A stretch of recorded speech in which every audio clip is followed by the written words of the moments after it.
is a presence in these hills that seems to hold the enormity of time.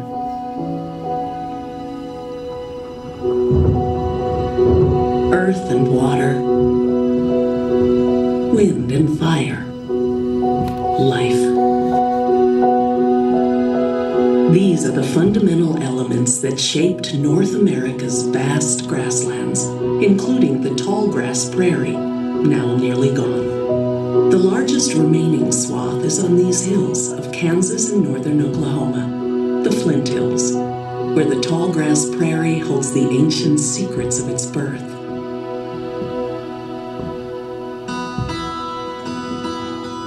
It's a bit like looking out at the sea, with the tides coming and going, the waves lapping on the shore, except that these tides and these waves are measured in millions of years instead of days and moments. The sense when you're there is of great forces acting over a very long time. The emotions that you feel there are emotions that come over you gradually as you learn to understand what's out in front of you. The stones of the Flint Hills hold memories of the prairie's origins. Marine fossils date back 270 million years to a time when this land was covered by a vast inland sea. We are looking all these millions of years later at the remnants of the bottom of that sea. And if you're standing on tops of the hills, you're on the bottom of the sea. And what you think of as hills are the valleys that have been carved into that over time. Glaciers advanced and retreated. Torrential meltwater carved the earth, forming riverbeds and lakes. The climate gradually warmed. Spruce forests that once flourished here gave way to species better adapted to the changing climate and set the stage for the birth of the grasslands.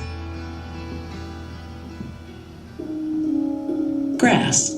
The very word derives from an ancient Aryan verb meaning to grow. The underground growth of prairie grasses is the key to their evolutionary success. The grasses are growing through the rock layers, through the cracks and fissures in the rock, which doesn't sound very logical, but that's what's happening because the soils are very shallow and the water is beneath the rock layers. And you go underneath in the root systems of the grasses, pulling all the nutrients out from those beautiful soils, the water holding the prairie tightly together and nourishing everything.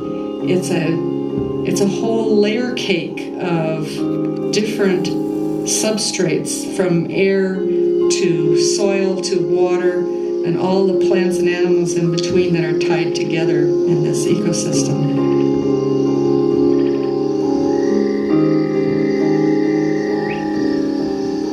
The life-giving grasses could not thrive without grazers, the natural pruners of the prairie. The primary grazers have always been grasshoppers, billions of them, thriving on prairie grasses, wildflowers, and forbs, while the most obvious grazer has been the American bison. Every grassland has evolved with grazers. They've had grazers on it, so they've had to adapt over time. They have defense mechanisms. They put resources below ground so they can regrow after being grazed. Some grasses actually grow a little faster once they're grazed. But if not for the work of humans, the tall grass prairie as we know it would never have existed.